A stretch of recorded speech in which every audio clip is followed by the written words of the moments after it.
Okay, you get the bees?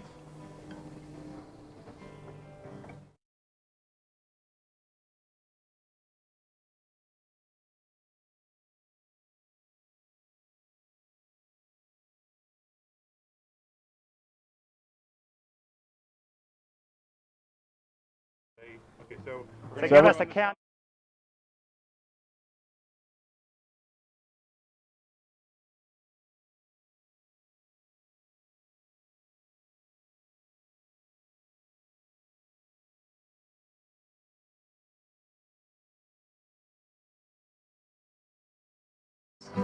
Busy bee, you make life sweeter for you and me. I'll plant the flowers, you bring the queen. We'll build a great big colony. Spring is sprung, we'll fly sky high. We're alive at the hive. Well, that was awesome, Alicia. Well, welcome everybody, and welcome Alicia. Alicia's our fourth member of Alive at the Hive. So we really appreciate the song and the fact that you're here today. And welcome to everybody out there.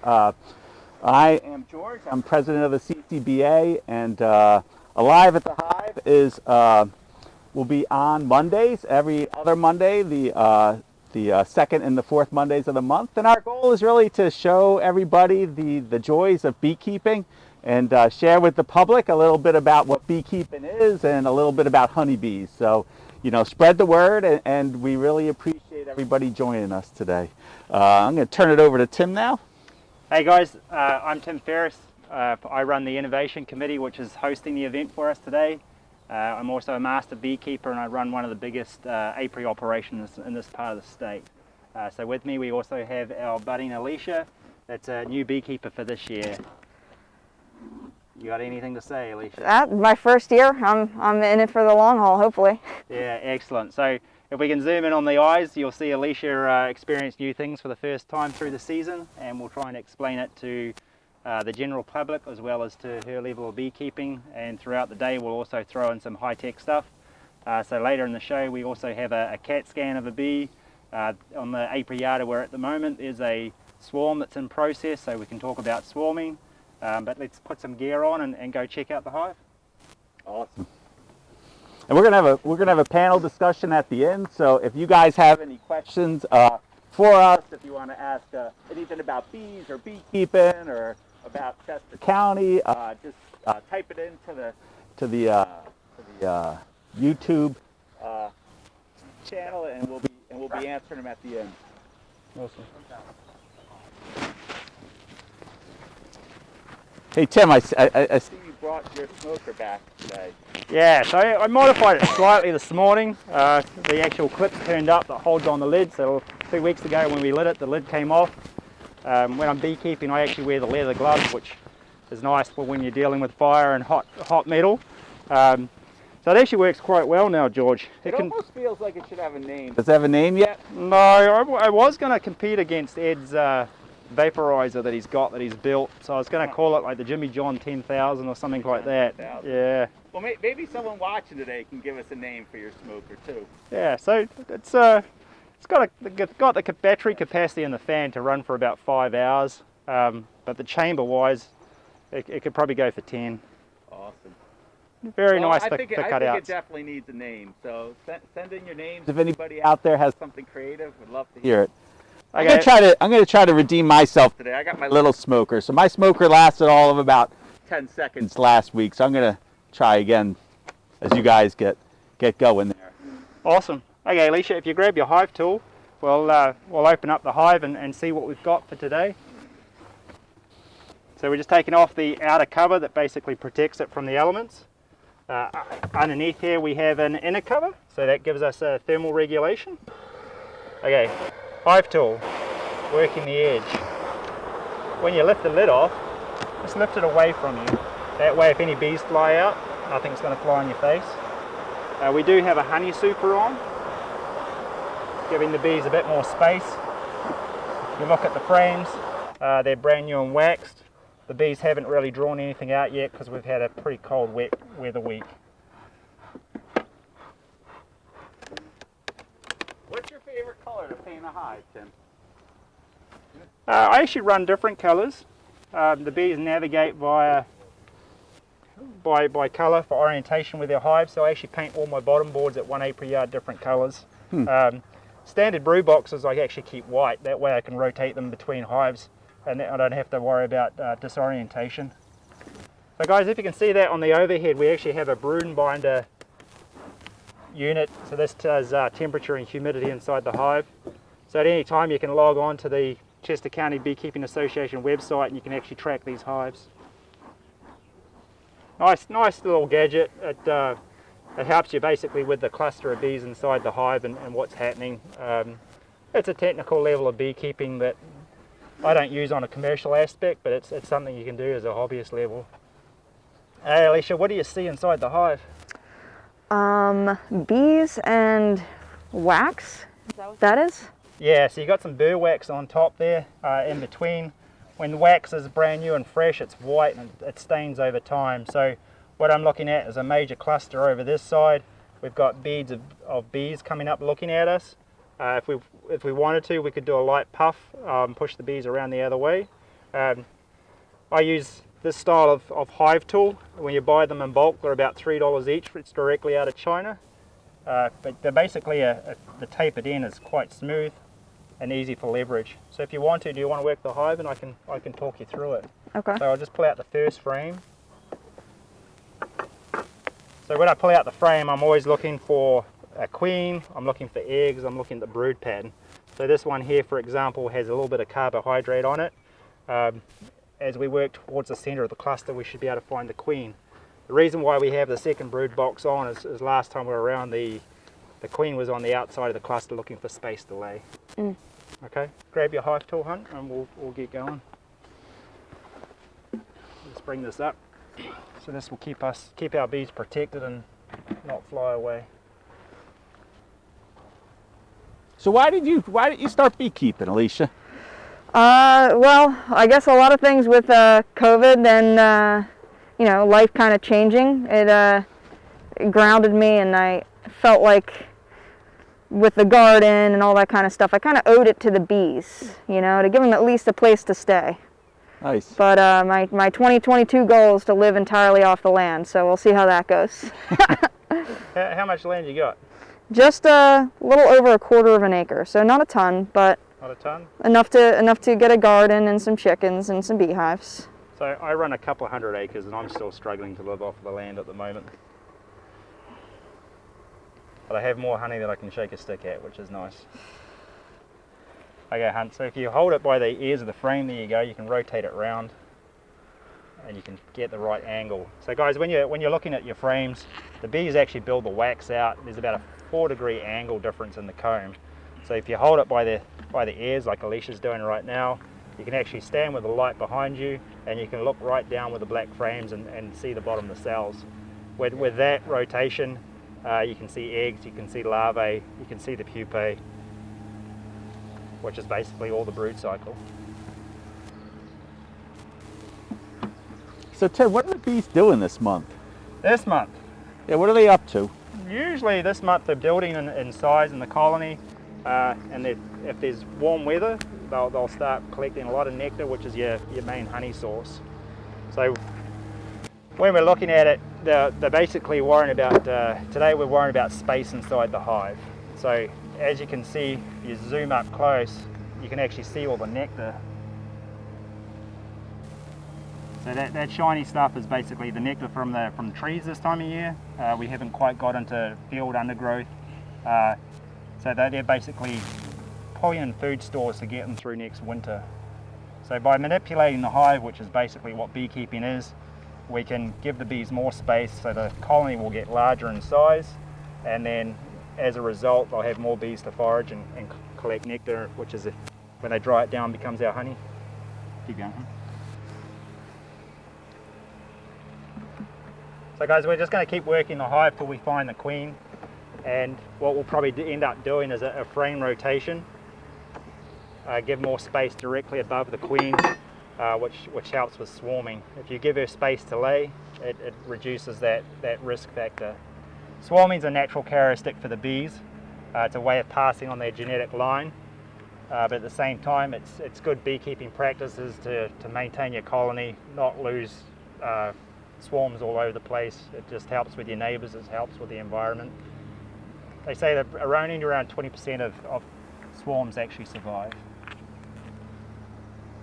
Today's a little bit cooler, but we know in the area that there are swarms happening. Actually, in this apiary yard, we've got a hive on the far side that we'll zoom in later on to show you what it looks like. So don't they say, Tim, like 80% of the hives swarm if they're unmanaged? Or is that too high? No, well, there's 80% might be a little high. So I've got an apiary yard that I've had a phone call over that people want me to manage for them or collect the swarms. And they've had 60% of their hives swarm at that site already this year. So with that, the swarms can be anywhere from ground level up to about 25 feet in the air. I actually run ladders on my truck almost all through this next 6 weeks, which is pretty much swarm season. Alicia, what have you found so far? Just looks like honey, maybe? Yeah, a lot of nectar, right? So it's not quite honey until they've capped it. So we'll keep going.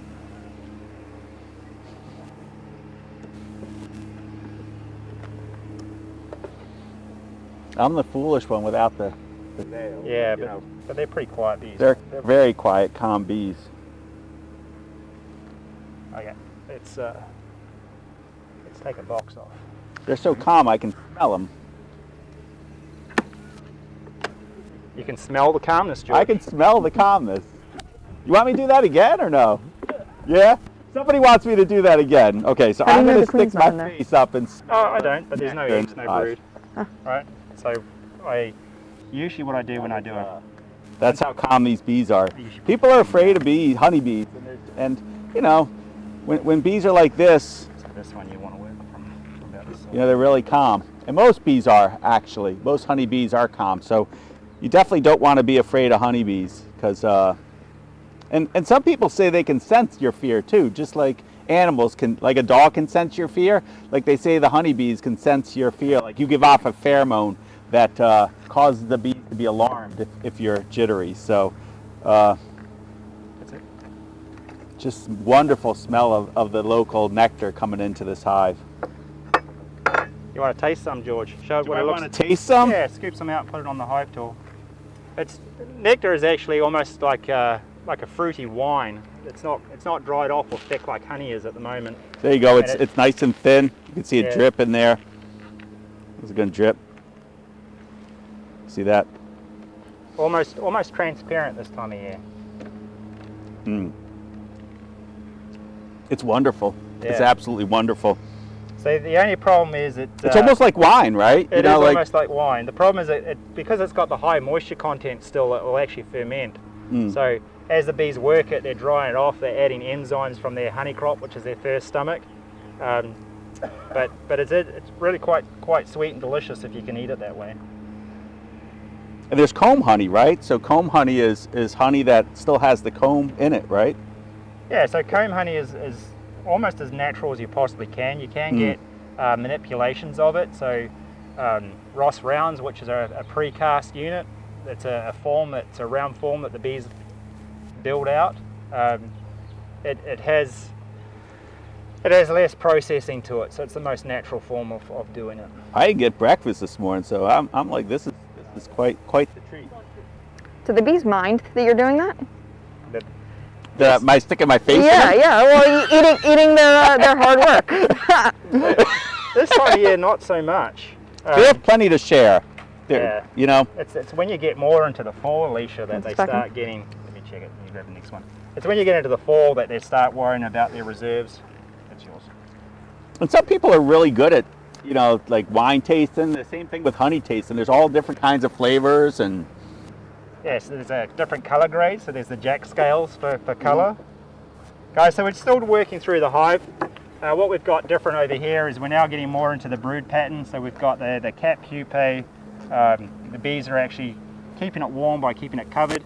They can shiver on the frame even if they need to keep it warmer through the cooler months. I think I found a new friend, you know.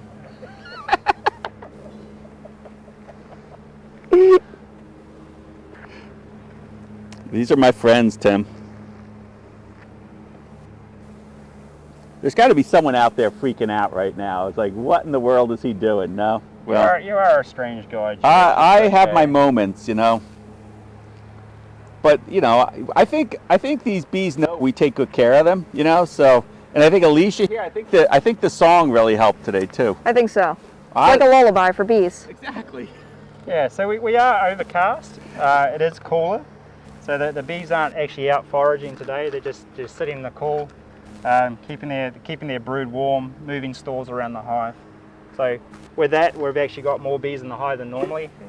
Usually half the bees are out foraging. Again, almost The bees right only live through. 6 weeks, so you know they don't have a very long lifespan. All these worker bees on here live about 6 weeks. So, This time of year, George, you got overwintering bees that will be there from November, December, right the way through to April. True. But in the spring they only live 6 weeks. And here's a drone. There's one boy on here. I'm gonna snag him. Not that he really wanted to be snagged, but Guys, as George is talking about drones, this is drone brood, so you can actually notice that in your hive. It's on a standard frame, it's raised so it looks like small bullets, and you can see it right around the edge. So usually you'll get up to 20% of your population will be male, which are the drones. Their whole role inside the hive is just for mating and passing on the genetic code of the hive. he's my friend too. George and his friends. George and my friends. What do you see there? And Alicia? drones can't sting. So Is this the same they don't thing have he a had, stinger, the drone so- brood? Yeah, so Any you, of these bees are that interested in stinging me today, but he can't. So he's just wandering around. I don't He just know. came out. He's a young drone, a young boy. So what you have here, Alicia, come here. Hold it up to the camera that way. What you have here on this side is worker drone, so it's reasonably flat. We've got spacing holes right the way through, so we've got a slight brood problem with the hive, so we could fix that by replacing the queen. If you rotate over, nice and easy, there you go. You've got drone brood all the way down this side with worker brood at the top, so a bit of a patchy pattern. George was questioning whether or not we wanted to replace her. These are my friends now. We can't replace her. Yeah, but we could potentially run a double screen and run 2 colonies in the same hive. So Still kind of patchy. yeah, still kind of patchy. So how a double screen works is they recognise the queen in the hive by queen pheromone, and that's done by touch. So trail fax, which is like mouth to mouth contact. If you run a divider board that's 3/8 thick with screen on either side, you can actually get heat transfer up from the lower hive, which allows you to run a queen down below and a queen above. And it's a good way of introducing a new queen and build up that hive at the same time. You love those drones. This drone really is a sweet guy. Did you find the queen yet? No, No. they're getting a bit more aggressive. They're starting to hum a little bit. I think I'm going to back up. Yeah. So guys, we haven't found the queen, but we'll just rebuild the hive a little bit. And then we'll actually schedule this one for a queen replacement for next time, which we can show you how to do at the next show. I think that queen knows that we're out looking for her. Yeah, so sometimes you can actually pull the frame of brood out of the hive. The bees pick up that the queen is absent almost instantaneously. So with that, you'll get a different hum inside the hive, so you can notice there's more noise. So we've definitely disturbed a frame with the queen on it.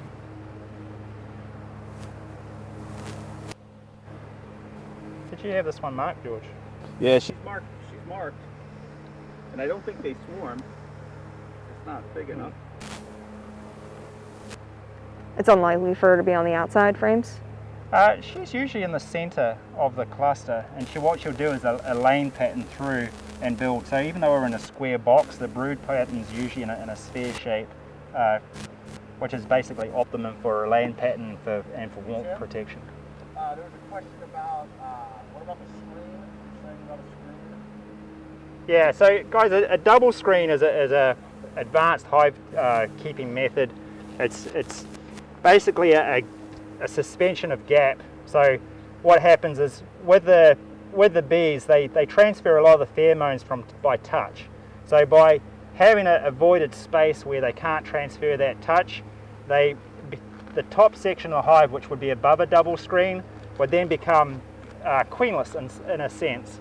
So they'll actually start using a female larvae and feed it more royal jelly at a very young age, so anything under 36 hours, and they will regenerate a new queen in the top box.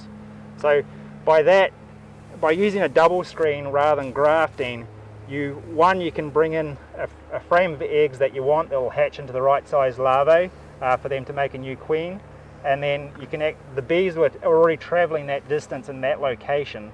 So when you're ready, you can crush the queen that you want to replace, and you just take out the double screen and lower it down, and all those bees, their pheromones and their smell of the hive will blend into one. The major benefit is also the heat from the lower colony will transfer through that double screen and keep a smaller colony warm above through that cycle. Got another question. Yeah. What is the latest our CCBA region is making splits that will survive through the winter?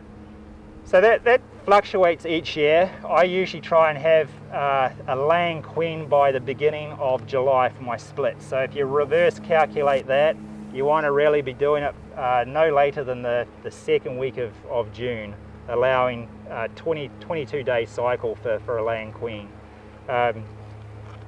With the cooler weather we've been having, we haven't had the large build-up of drones. So ideally in the next, this current month from the second week of May to the second week of June is our main season now for making splits. It also correlates to our swarm season at the same time. So that's basically when all the resources are balanced in the area, and you're going to get the best genetic coding from the amount of drones that are flying around in the natural environment. But you can always manipulate hives. So even if you're doing late splits, you can always add more brood and getting those bee numbers up. I'm feeding my drone. Feeding your drone. Feeding my drone. What's that thing called that they stick out to suck up the nectar? The proboscis. Proboscis. He's got his proboscis out. Oof. Yeah, so that's a modified tongue almost. It's like a snout that forms. So it's two sections that roll together.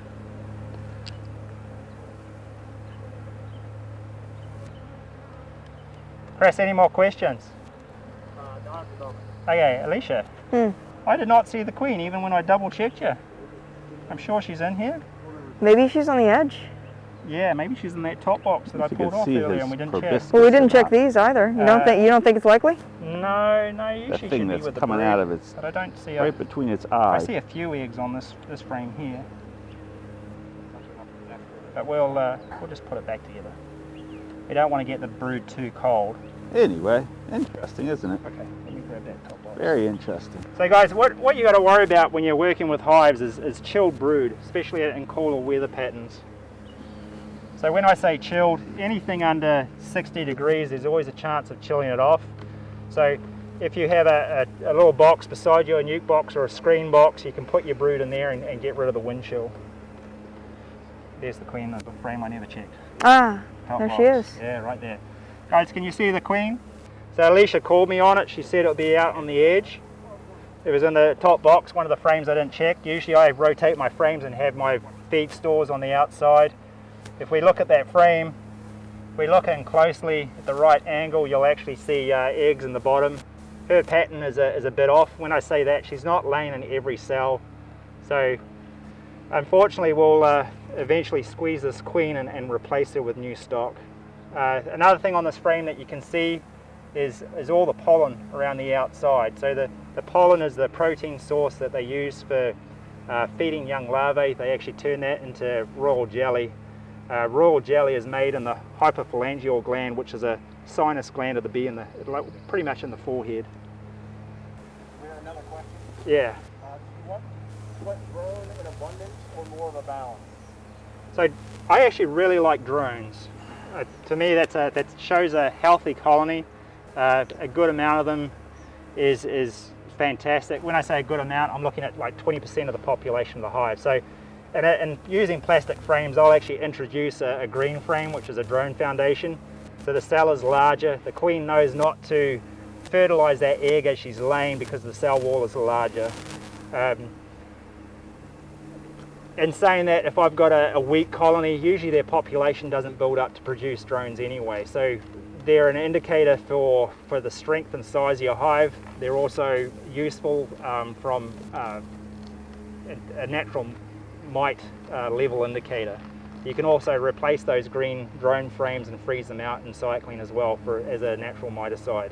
So as we're talking about that, the foundress mite, they will lay in a drone cell. They prefer a drone cell because they can reproduce more often. So they lay a male first and then they do a couple of females after that through their cycles. It is a shame to kill this queen. These are real nice bees. So what we can do, even though the queen's got a problem, George, is we could actually capture some of the drones if you wanted to and put more drone frames in there. The club's actually now got a artificial instrumental insemination program going. So on, I think it's this coming Saturday, we're looking at squeezing drones and getting their semen out of them and impregnating 10 queens that we have.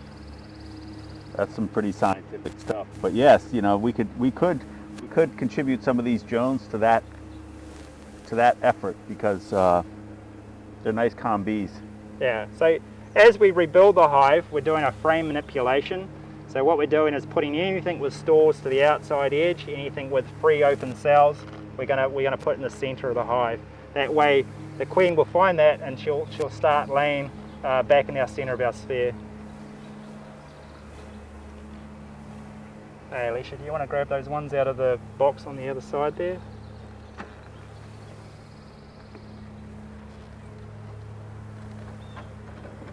But these bees are, you're right, George, these bees are very, very calm. You want to put the brood motor back there. Oh yeah, sorry mate.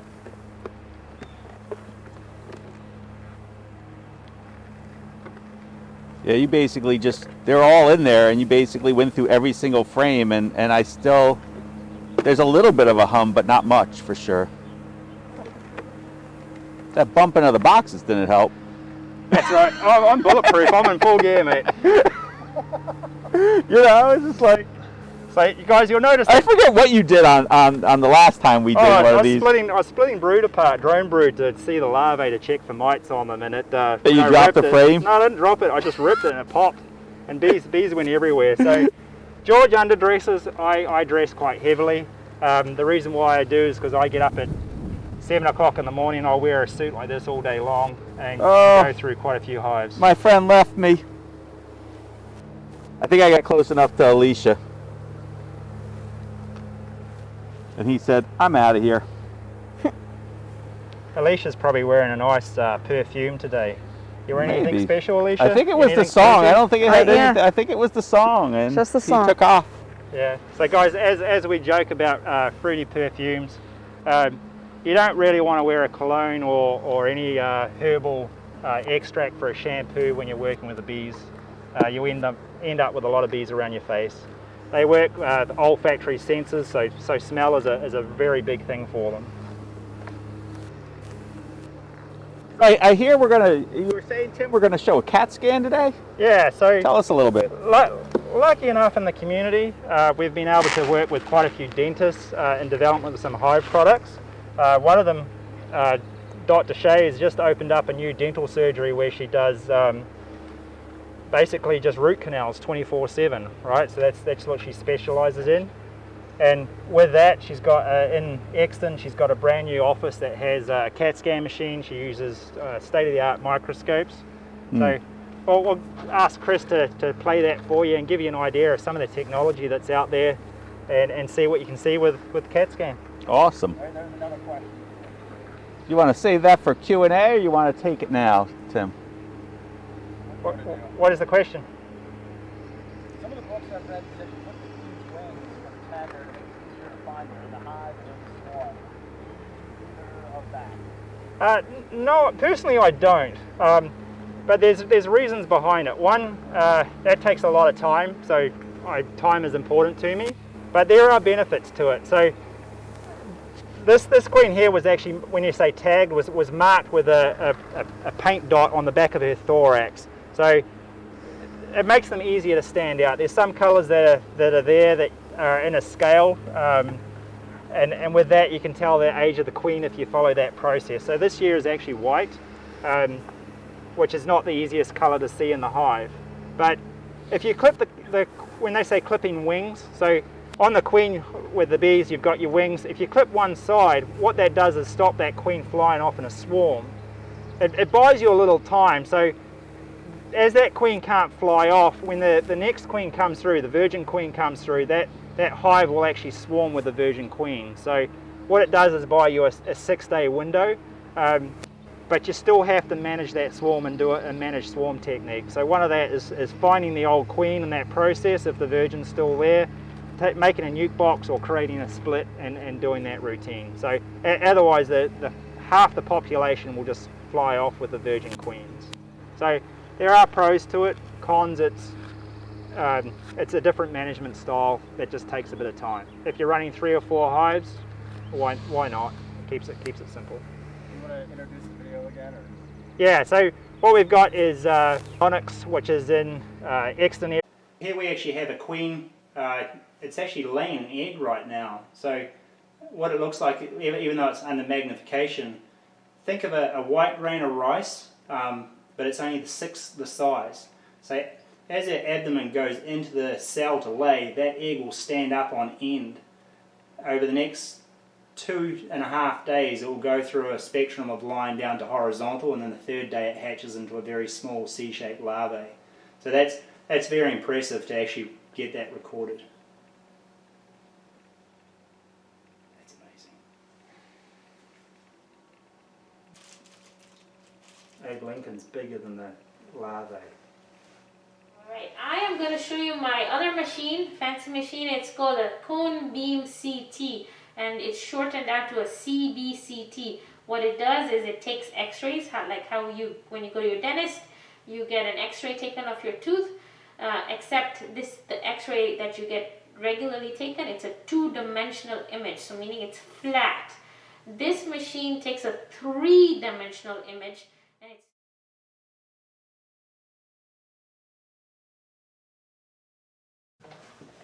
Alright, here we are. We're going to take a picture, the 3-dimensional CT picture of this bee. We're going to start the machine.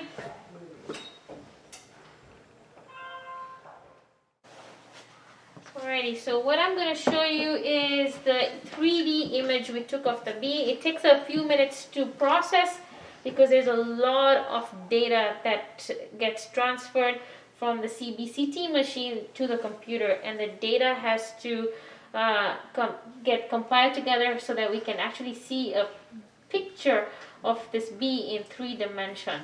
And so here we are with the bee mounted, and I'm going to rotate it, and I'm going to have Tim tell you some features that he can see on this. So that is a really clean image. It's amazing to see the scope of what your machinery can do in your office here. So with that bee, you can definitely see the head. You can even see the compound eyes forming at the front. You've got the thorax, you've got legs coming off, and you've got the abdomen. It's almost like looking at a lobster in a lobster tank at the supermarket. It's really quite impressive. So if anybody has a root canal to do, this is a good spot.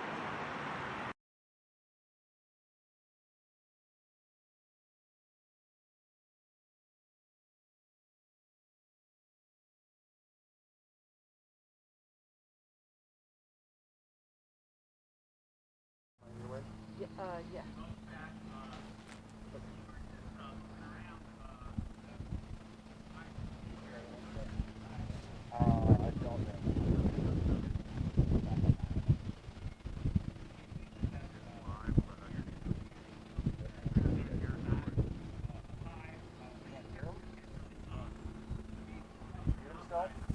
Is he out of range?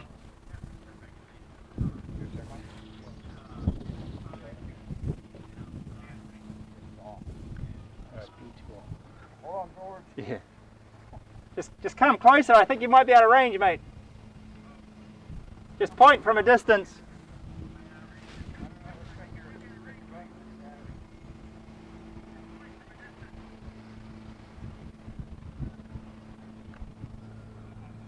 Guys, George has just experienced some technical difficulties. I don't think our range for our audio is that great. So what he was trying to show you was a swarm in process. So later through the summer, there's a concept they call bedding, and what that is heat dispersal. So as the hive gets warmer, they want to keep that brood at constant temperature. Right now we're sitting at about 58 degrees Fahrenheit, which like inside the hive they want to keep that around 90, 96. So what they're doing is they're building up on the outside of the hive. They're forming a tighter cluster. Once the sun comes out fully, they'll find a spot to go. It's usually around 10 to 15 feet away from the initial hive usually. It'll be anywhere up to 20 feet up in the tree. So with that, they just all the bees inside the hive that are going to fly, they're actually filling up both their stomachs, and they can actually withstand being outside a food source for about 3 days before they run out of energy. So you could hear the activity by that hive too. yeah, so the queens will be communicating. So there's a term called piping where they're talking to each other, so they're at a high frequency. So bees, you got to remember the bees inside the box, it's dark, so they're doing everything by vibration. So like a waggle dance is a way they communicate distance and food and sources. And with that, they vibrate around 265 hertz, which is basically a movement of their body 265 times in a second. So when we talk about swarm management, that's one aspect. Then you got to have gear to get your swarm out of a tree potentially. And then if it really comes bad, you got to get swarms out of buildings. So some of the standard gear I have, like I've got 2 jobs to go to this afternoon to get swarms out. I have a battery packed power saw, so I can cut through gib rock and scoop out bees out of wall cavities. And then when things get really bad and I get called out to hornets' nests where people mistake them as bees, or they just do a free phone call and say, hey Tim, can you help me out? I'll climb up a ladder with a machete, scoop out the hornet's nest, let that drop down into a trash can, seal it off, and put a cup of petrol or gasoline in there to fumigate them off. But I think the important thing for people to realize is that swarms are not dangerous. They're not going to sting you. They're not going to attack you. They're just looking for a new home. And if you see a swarm out there, you can go to the website, and there's a list on chescobees.org, and there's a list of beekeepers that'll come and help you get the swarm out of your trees or out of your house. So, you know, the club wants to help people who have swarms because those bees just need a new home. So yeah, so in that swarm state, you've got 2 states. So you've got the tight cluster where they're formed and they're sitting on a branch, and then you've got the moving cloud where they're all flying in unison to a new direction. Sometimes what can happen is when that swarm has found a new home, and I'm not talking about the branch just beside the original hive, but anywhere up to like a 1.5–2 mile radius, while they're flying away, there's still other scout bees that are looking for different sites, and they might return back to that branch when the swarm has left. So there can be lingering bees around places. So the bees might also, if it's bad weather, they might find a cavity or a building that's not perfect, but it'll do for a short-term period. So down in media last week, I went to 4 or 5 locations because we had a wet spell that came through, and the bees were looking for cavities at floor level, which is usually not ideal for a natural colony. They're usually looking for something 10, 15 up. But that swarm would have been there for about 4 or 5 hours, usually on a sunny side, warm face, and then as they're finding another cavity, the lingering bees from scout bees, they'll be left behind. And when I say that, there might be 15 to 20 bees, which is unfortunately a normal part of their cycle. And swarms need beekeepers, because if the swarm decides it's going to take up residence in a tree or in a house, the chance of that swarm surviving the winter is only about 15 to 20%.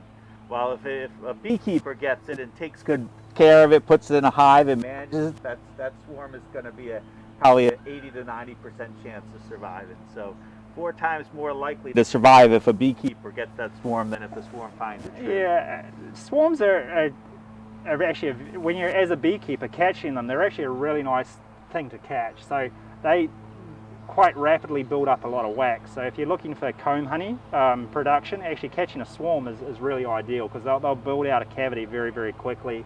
They're full of energy, ready to go. So they're bringing a lot of stores with them. And usually they're non-aggressive. They're actually they're more the passive side of the hive that actually swarms, because they're getting pushed out of the hive basically. So swarms are nothing to fear.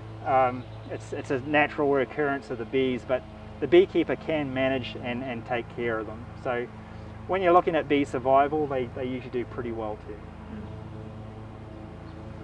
Questions? You get your swarm and bring it back to your hive. You can do. So I actually helped out a few of the club members this week. So with that, we catch the hive, we'll feed it, we'll introduce young larvae, young brood, which then tricks the hive into thinking that they've found a new location the queen's already laying. So by doing that, you can keep them in the same apiary yard.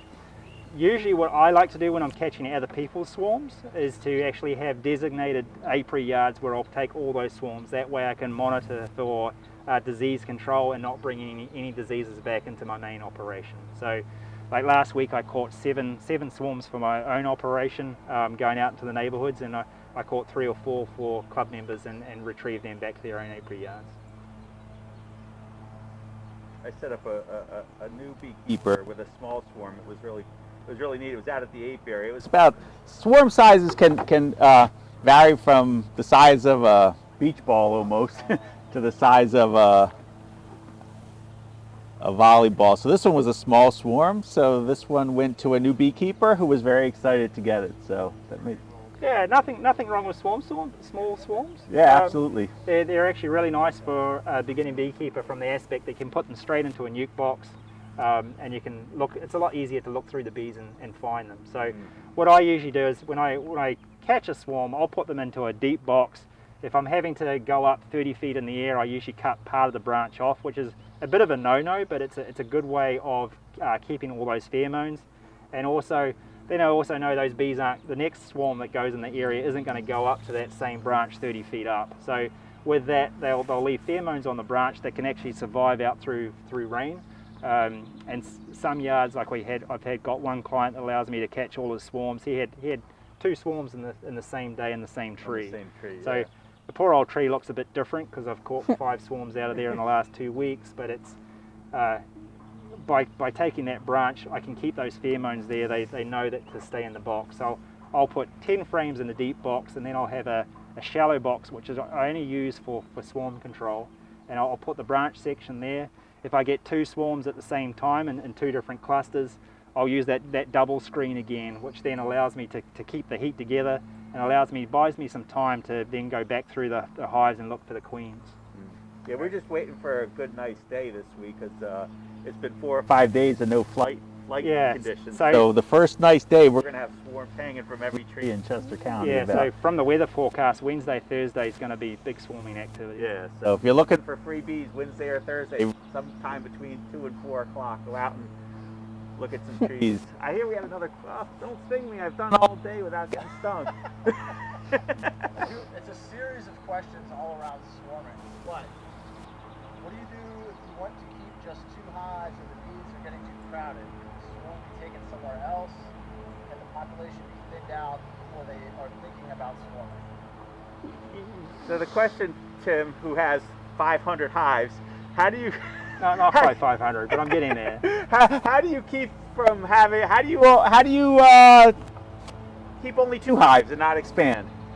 So there is the demarré method where you can take frames of egg and larvae up. Get a swarm. Eggs and larvae up, and you can then take off the queen cells as they make more queen cells. So that's one method. That's very labor intensive from a commercial perspective. What I like to do is actually make a whole lot of nukes. So I will run 50 to 60 nukes through the spring into the summer, and then if I'm treating with formic acid, which is the only miticide that we have for mites that can go through the wax capping, with that, if I have a mortality rate, so if one of the queens die off through that process, I can add a nuke back into it. So that's a sustainable method of beekeeping. Yeah, I agree, Tim. I think in order to keep 2 hives, you should always have 1 or 2 nukes that you're working. So, to take advantage of this bee's natural tendency to want to swarm, make a split, keep that split in a nuke, keep it small, and if it survives the winter, you could give it away, or you could sell it, or you could do several things with it. So I think making a split is the way, and making a nuke is a good way to deal with that. Yeah, so as Alicia and I were going through that other hive, one of the things we talked about was frame rotation and giving space for the queen to lay. So by giving room above the queen, usable room, so drawn out frames that the queen can potentially lay in, that'll help you with the swarming too. So the colony will just actually grow in size rather than being restricted by the volume space. So basic beekeeping 101 is volume of bees to the volume of space. So when you manipulate, you're thinking all the time, what can I do best for the hives? This time of year, it's actually creating usable space. So even though it's cooler, we've been putting on honey supers. I think last week we put out 300 honey supers just to give the bees more space. Donna, sorry. So Tim, maybe you could tell us a little bit about where we could get a nuke, where we should look to order it, what type. I'm a new beekeeper and I looked online and I'm overwhelmed by the process. Yeah, so the actual, the Chester County Beekeeping Association has a forum with for sale, and then so local nukes will be available. And then if you want to go to a more commercial operator, the Exton Bee Company is one. What's Ernest's company? Blevins Bees? Yeah, Blevins Bees. So you've got guys in the area that run sort of 50 to 100 hives that commercially they'll part of their swarm management is to create nukes and then on sell them to the community. And then if you reach out to a local guy that way rather than trying to buy something that's shipped in, you usually get a lot of support and help, and basically Q&A with them directly. But with the club platform, you can also ask questions through that, and usually members respond to it pretty quickly. So even though it sounds daunting buying a nuke or buying a package earlier on in the season, there is a community-based hub with the website forum that asks questions, and then with that, there's a lot of information out on YouTube, but it's very site-specific on the environment that you're in. So if you're watching something from California, it might not necessarily apply to what we have weather-wise here. You'll find that even 5-6 miles away is a different environment with what's coming in at the moment. Most beekeepers, I find like new beekeepers are sometimes intimidated by the process, and are sort of reluctant to sort of say, I don't know, or how do I do this? And I really encourage people to sort of just find their local beekeeper and ask, start up a conversation, say, hey, I'm thinking about getting bees, or I want to learn some more. And most of the club members are great and willing to help you out, and don't be afraid to not know what you're doing, honestly. That was definitely my experience. Being my first year, it was I'm a big DIYer, so I had it stuck in my head that I had to do this myself, and joining the Chester County Beekeepers Association was probably one of the best things that I did, even though I did it reluctantly because I wanted to do it all by myself. But in doing that, I met a bunch of great people, and I don't think I could have probably done it myself, but I probably wouldn't have done it as well. So it's definitely something to look into, even if it seems like silly or out of range or something like that. It's definitely a good tool, resource to have. Fantastic. Yeah, beekeeping's a skill, and I'm a huge believer the best way to learn a skill is to find somebody who can teach you the skill. It's one thing to learn on your own, but if you learn bad habits early on, or bad beekeeping practices, your bees aren't going to survive, or less likely to survive. So, and saying that, there's always safety in numbers. So when someone says they want to get one beehive, that's a hard sell, because if something goes wrong, it can go catastrophic. If you've got 2 hives, then you can manipulate brood, you can take eggs or larvae from one hive if you've lost the queen or it swarms. It gives you more tools in the toolbox to play around with. Yeah, and I think when you're out there trying to find somebody to help you, the first question you should ask them is how many of your bees survive, and what percentage of your bees survive. And if they're saying half their bees don't make it through the winter, that's somebody who probably needs to learn a few more skills. If they tell you that all their bees survive, or 90% of the bees survive, that's somebody who knows what they're doing for sure. And not to brag about the Chester County bees, but for the last 2 years, we've had 0 loss through the winter. So last year, 2 years ago, we had 8 out of 8 hives survive, and this year we had 16 out of 16 hives survive the winter. So the Chester County Bee Club does a good job taking care of their bees for sure. So guys, to put that in context, Delaware State, which is just over the border from where we're sitting at the moment, on average they lost around 50 to 60% of their bees this past season. So not saying they're bad beekeepers, but we had a very long winter, so their management technique did not actually match the season that we had. Yeah, or you know, people want to know that bees are in trouble, but bees can live with a skilled beekeeper for sure. So they struggle a little bit without skilled beekeepers, but with a skilled beekeeper, you can get bees to survive for sure. Donna.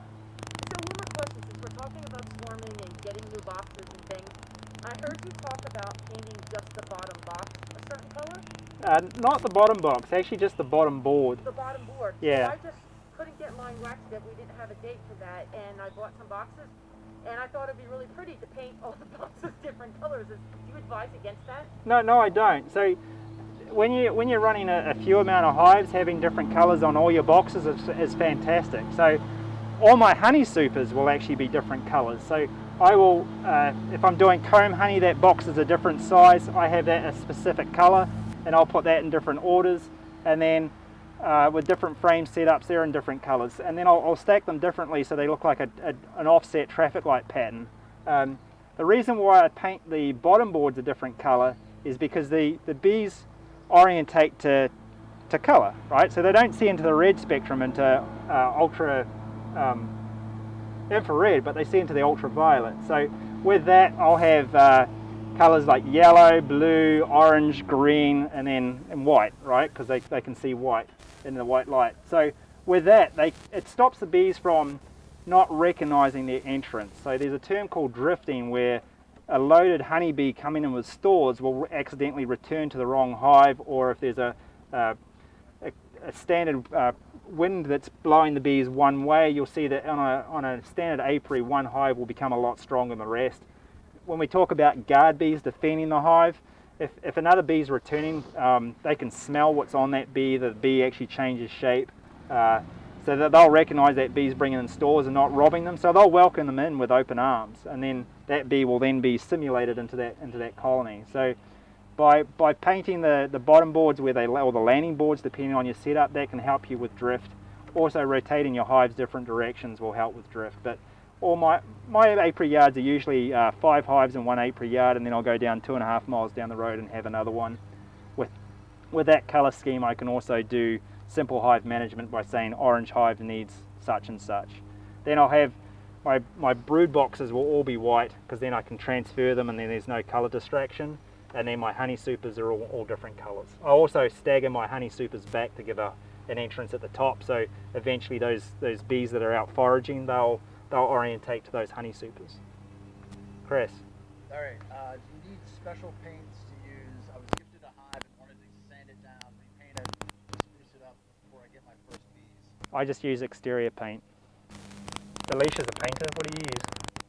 I wax tip mine, but it's probably important to say that if they're wax dipped or if there's any kind of oil base on there, you definitely don't want to paint with a latex, because that won't stick. So personally, I would use a top tier paint from like Sherwin-Williams, maybe something along the lines of like the Emerald Exterior. It's got like no to low VOCs depending on which colors you're putting in there. So that's what I would use personally on my hive. Follow up to that is how long should you paint before you get your bees? Can be the day before, mate. It all depends. So I'm continuously making gear this time of year. We're painting the day before, so you're not really worried about the fumes. You're only painting the exterior of the box. You don't paint the interior of the box. From a paint standpoint, it takes a couple weeks to even a couple months for paint to cure. So the earlier the better. But as far as dry time, if you're doing it in nice weather, it would dry, almost the same day. But fume-wise, I probably wouldn't do it the day before. Yeah. great to have a paint expert. Yeah, yeah. I never thought this would come in handy at this This this is specific it, moment. man. Yeah, this is it for me. You are shining today. Yeah, yeah. So being a paint expert, I actually heard in your statement that you waxed it. Was there a reason why you waxed it being over painting? I mean, I paint all day long, you know. So it was just the thought that if I could do less painting, that would be great. Also, from just like a natural standpoint, I just thought the wax, the benefit being that I heard that it would hold up to, you know, years, to like 20 to 30 years. I don't know, you know, how accurate that is, or if you need to then, you know, re-dip them every once in a while. But as far as paint is concerned, you know, I just wanted to leave it as natural as possible. You know, anytime you're applying something like, you know, a paint, there is, you know, something in it that might, you know, not be the best to ingest or to have around. But I'm not saying that that's that painting is a bad thing by any means. It was just, for me personally, it seemed like a lot less maintenance. Number one. Job for you, right? Yeah, a lot less maintenance. You know, a lot less job, and then Do that full time. Yeah, yeah, you already do that full time, and then and like I said, you know, the sustainability of it lasting longer. And we have donuts and drinks when we wax it. Yes, that was really. I went there just for the donut. Recently became a vegan, so. You want to do your jingle again? Yeah, you become a vegan. Yeah, I've become a vegan, so. How does that work with honey? I thought you're not allowed to take any animal product. My aim, like I said, is that by 2022 I am going to be self-sustaining, and I can only eat what I've hunted, grown, or harvested myself. Well, Have you ever had possum on a stick? I have not had possum on a stick. Am I missing out? Yeah, I've had alligator, emu, crocodile. I try something different all the time. Frog's legs, that's a delicacy in this area. Well, That's not vegan. I know, but we're talking I look roadkill forward there for a minute. to seeing how Alicia does with this. It's going to be very cool to I should probably. over time. I should and probably share do it a with us. blog. Yeah, something that we can look back on. Yeah. Make a little scrapbook. Yeah, so talking blogs, eventually we're going to set up a blog for Alive at the Hive, and well, that can help with community outreach with questions. That's what happened to Alicia. Alicia. Her eyes are sparkly, they're gorgeous. I can say that as a married man, I'm good. I'm very secure with myself. With that, let's wrap up the show. All right. Jingle, Doing the mate? jingle? Yeah. What's the buzz? Busy bee. You make life sweeter for you and me. I'll plant the flowers. You bring the queen. We'll build a great big colony. Spring is sprung. Let's fly sky high. We're alive at the hive. Well done, hon. Well done. Thank you.